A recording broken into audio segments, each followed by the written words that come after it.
There's a wall at $3 million.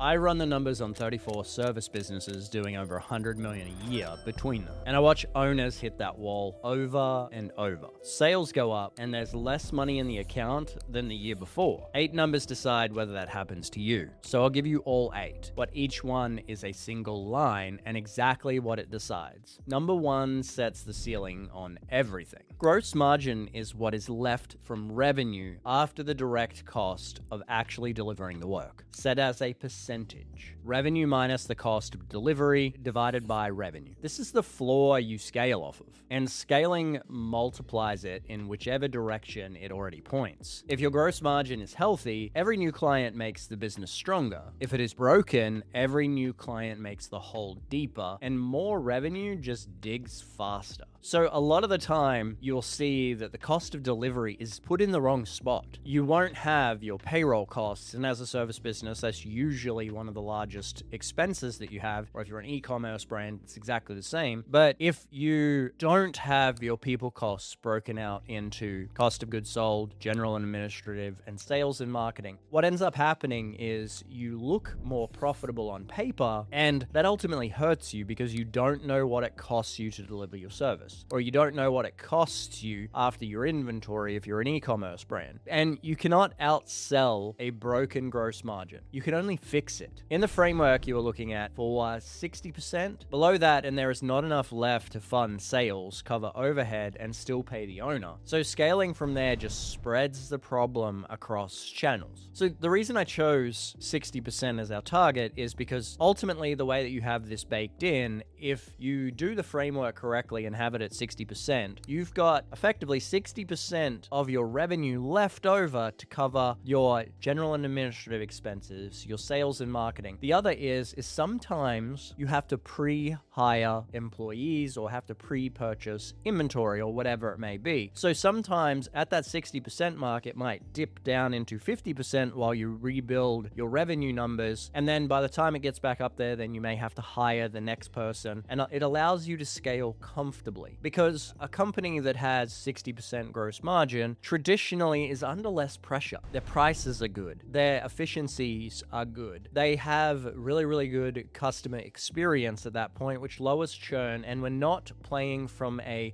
position of weakness. If we are under that, let's say we have 40% margins and 60% of our money is taken up there, usually profitability is starting to shrink and the business owner is starting to stress. They may be worrying about how they're going to make the next payroll. Their pricing is likely in a bad spot. So there's all these different levers that come from your margins, and that's the very first sign that something is wrong. Underneath the hood, you can look at pricing, packaging, efficiencies, churn, those types of things, and maybe the salaries of the employees are too high or the commissions or whatever it may be, but it allows you to find where that equilibrium point, if you have a clear benchmark that you're chasing, you can then extrapolate back from there and look further under the hood to find what the leading indicators of that are. And then you can kind of go, okay, well, I've got to fix pricing. I've got to fix efficiency. Like, hey, we're overscoping or we're doing too much work for the price that we're doing and the client is going over what we've promised them on the sales call. A lot of different pieces of the puzzle that we can kind of speak to there, but that's the very first sign that something is wrong in your cost of goods sold line, and then you can extrapolate it out from there. A healthy gross margin can still hide a pricing problem, and the next number is where it shows up first. Close rate is deals won divided by qualified opportunities. Out of the real shots you got, how many turned into clients? Most owners want a high close rate, but a close rate that is too high is a warning sign. If you are closing most of the qualified people you talk to, you are almost always priced too low, and you are leaving margin on the table on every single deal. So I was working with a legal firm, and they were closing at 60 to 70%, but their profitability was 5%. And so we had conversations around this, and we worked out, well, the first thing is they didn't have a reliable and consistent lead flow system. And because of that, they felt the need to close every person that came in. So this works if you've already got some lead flow coming in the front door, it's reliable and consistent. If not, you're probably going to feel a little bit uncomfortable doing this. But the first thing that we look at is, all right, if we're at 60% close rate, then we know we're 300 to 400% too cheap. And I'm not saying that we go out today and raise our prices 300%. That's not what I'm saying here by any any means. But what we want to do is we want to raise our prices by 10% and then have a look and see what happens to our close rate. Does it go down? Does it remain the same? What happens? Okay, cool. We've got that fixed. And then let's say it goes and it's still at 60% after a little bit of time. We raise the prices another 10% and another 10%. And we keep going until our close rate gets down to about 30 to 40%. That's the sweet spot. That allows you to hire people effectively. You are able to provide a good service. You're able to ensure that the team is managing the right amount of customers so that they don't get stretched thin and then you don't have a churn problem. So that 30 to 40% mark is really, really good, and it allows you to determine where your pricing should be over time. Now, here's the thing. Over time, let's say you get to that 30 to 40%. You get better at sales, or your team gets better at sales. Well, and then you start to creep up to 50%. You raise your prices again. And so you keep watching that close rate, and you're able to raise your prices over time because your employees have cost of living adjustments. They have bonuses. They have salary increases. They have all of those types of things. So if you don't include that in your business model already, it will allow you to ensure that the pricing is where it needs to be in the future. Look, when you are underpriced, scaling is the worst thing you can do. Every new client locks in a thin margin. So you grow the revenue and shrink the profit at the same time. You really need to fix the price first, then scale. I saw a cybersecurity company just recently. They had underpriced their services to go out and get as many people as possible. What they were offering was a massive service with 24-hour coverage and all of these types of things with high valued employees. They were costing them an arm and a leg. And the problem was that their pricing was so much less than everywhere else. Their competitors are using people from overseas and they're using US-based staff, but they're still charging the same rate as those companies that are using offshore people. So that's the first thing that we had to change in that company. We had to increase their prices across their book of business. We could ensure that we got enough gross margin because their margins were at 30% and they were at negative 20% and they were having to use loans to keep lights on. So the very first thing is we raised prices. Once we raised prices, we did lose some people from our customer base, but they'd done a good job and they were able to continue to keep about 60% of their base. Okay, well, the next thing is they didn't need all that staff at that point. They could shrink the amount of staff that they had, which allowed their margins to come up, which allowed us to start getting closer to break even and making a little bit of money. Every new customer that came in baked more profitability into the business. It was how we were quickly able to turn this business around. Pricing is the cheapest early warning you have, and it moves before your profit and loss does, just like in that example before. We knew immediately that there was a problem. We raised our prices, and then we immediately started to get gains and cash in the bank, which put them in a better spot. So next up is labor efficiency, which is gross profit divided by your total labor cost, contractors included. How much gross profit each dollar of labor produces. This is the number that catches the classic scale mistake. Hiring ahead of the work. The instinct when you want to grow is to add people, but if labor efficiency drops below the line, your team is now costing you more than it produces, and you have scaled your payroll faster than your output. Now, one person ahead of the curve is smart, but if you're 2 or 3 or 4 people over, we have a problem. Simple Numbers is the book. I think it's Crabtree. It's a really good book. I recommend it. He speaks to a salary cap.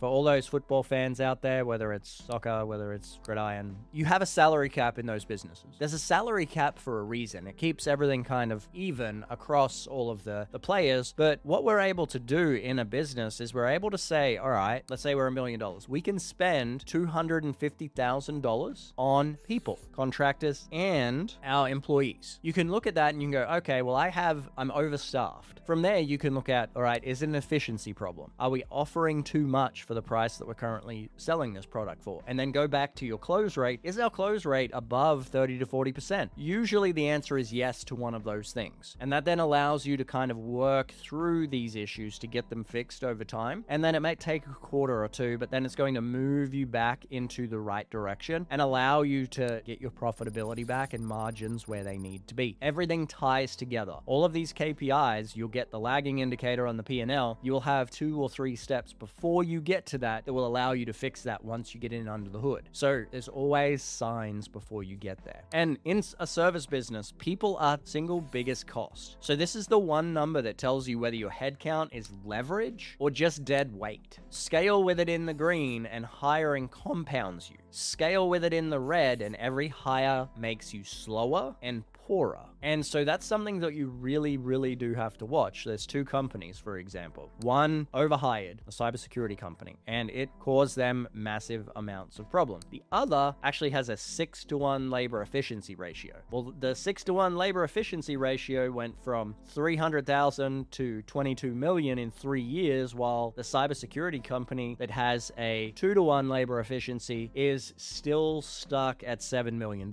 And they are having problems, or had problems, with profitability. Now it's starting to come back and we're going to be able to spend money in the right buckets, but this company has more cash than they know what to do with, and we're pouring more fuel on the fire. And then we just continue to hire the way that we are. The problems that you have at 1, 2, 3, 5, 7, $10 million are the same problems that you're going to have more issues with when you get above 10 million. So it's better to get these things fixed while you're still small and have less impact to the business. It'll still hurt, but it's going to force you to make changes in the business. And if you don't, it's going to continue to be painful and you're going to keep doing what you've always done, which is struggle. Which brings us to the two numbers that decide whether it's even safe to step on the gas. No-show rate, which is this percentage of book calls or appointments where the prospect just does not show up. It sits invisibly on top of your costs to acquire a customer, and it gets more expensive the more you spend. You paid to book the call. If a big share of booked calls never happen, you are paying to book far more calls than you actually get to have. So the real cost of every conversation that does happen climbs. Now scale your ad spend on top of that leak and you are scaling the waste right along with it. This is usually a reminder, qualification, or booking process problem, not necessarily a lead problem, which means it is cheap to fix and the payback is immediate. Fix it and your effective acquisition cost drops without spending another dollar on ads, which is the opposite of how most people try to scale. For example, a 50% no-show rate means you bought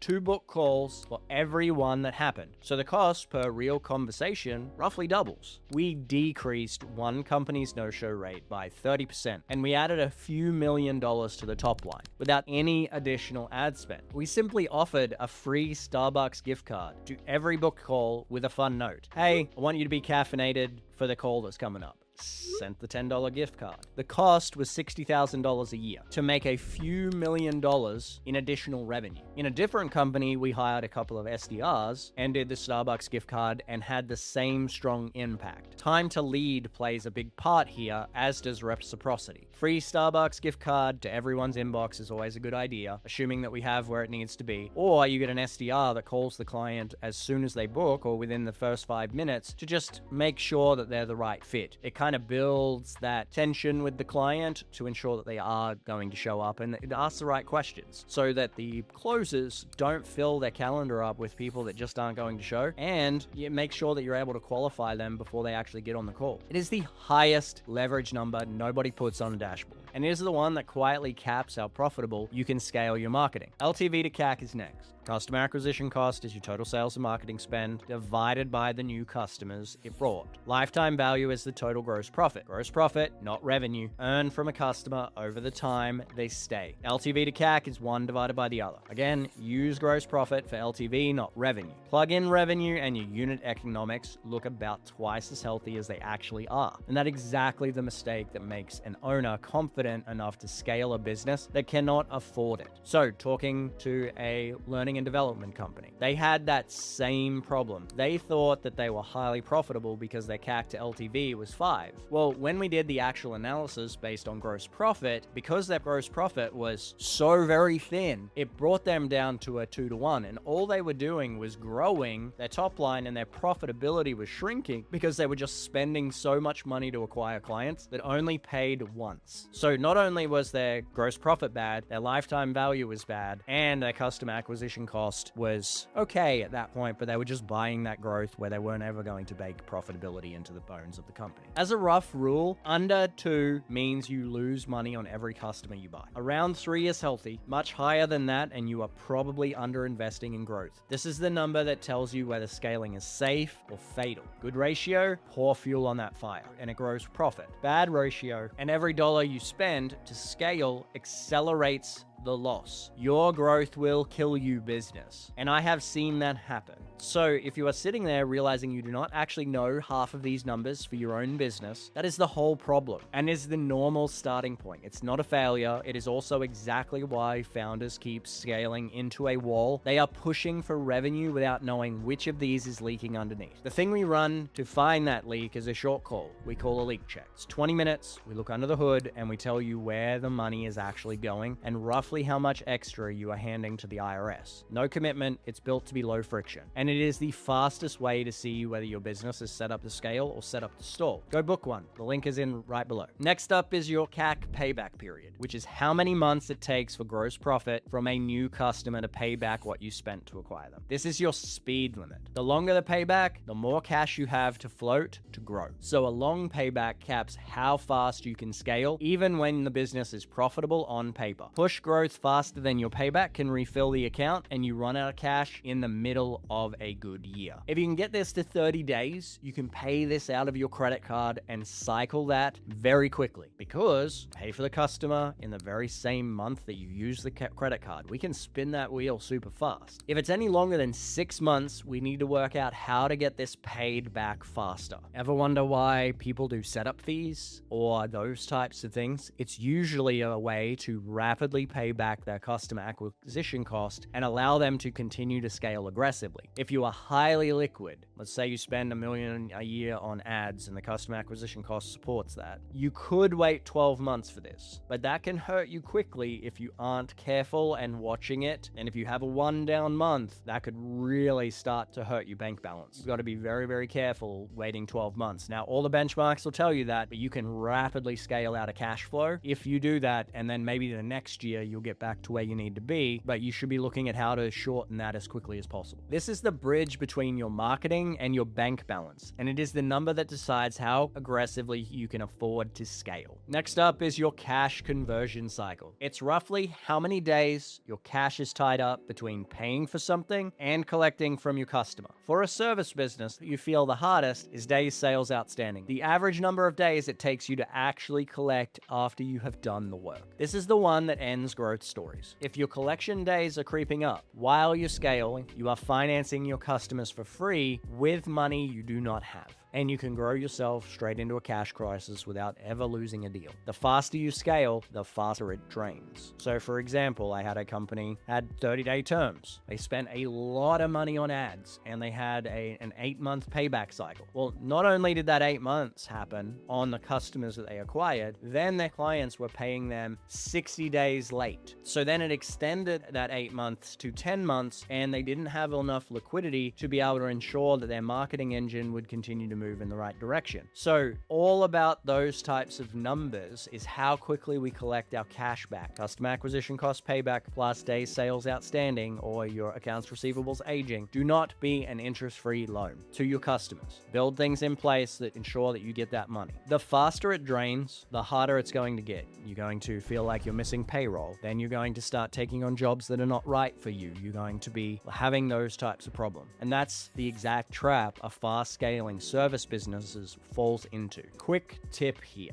If you simply auto draft the bank account of your clients, that will ensure that you get over this hill quickly. Which leaves us the one number that all of these roll up into, operating margin. It is operating profit divided by revenue. What is left after the cost of delivery, after running the business, before financing and tax hits, is the scoreboard. In 60-15-15, gross margin should be at 60, and that's what you're chasing. Sales and marketing should be at 15, overhead at 15. You land near a 30% operating margin. And that is the shape of a business that actually scales instead of stalls. It is also the fastest way to check whether the owner is paying themselves right. Too little and they call it sacrifice, too much and they starve the business of cash it needs to grow. Either way, it shows up here. The reason why we pick 30% is because that's the most comfortable number to be at. Your profitability is there, you have enough cash in the bank. If you want to take distributions at times because you need something for the home. There's less stress. It allows the business owner to make good decisions. So for example, I've got a company right now. They're at 30% profitability. And we know if we put more fuel on the fire, we're going to blow this company's revenue numbers and profitability numbers up. However, we're still only at 15% sales and marketing. So what happens if we double it? Can we double it, and what happens? So we're able to make the necessary moves while simply looking at the numbers and go, okay, we're not in any stress. Let's go add 15% of this. It's going to take us 6 months of cash to be able to get us back to where we are today. And then we're going to see an additional XYZ amount of money at top line revenue and XYZ amount of profit by the end of the year. Chasing 30% is simply to lower your stress and also make sure that you live the lifestyle you want. We didn't all get into business just to make it so that we could pay employees and scale a company as revenue numbers. I've been in plenty of rooms where everyone's talking about revenue and not talking about profit, and a lot of those guys are struggling. So always should be chasing profitability. If you aren't profitable at $1 million, and I've seen this a few times, it's likely you're not going to be profitable at 7 or 10 or 15.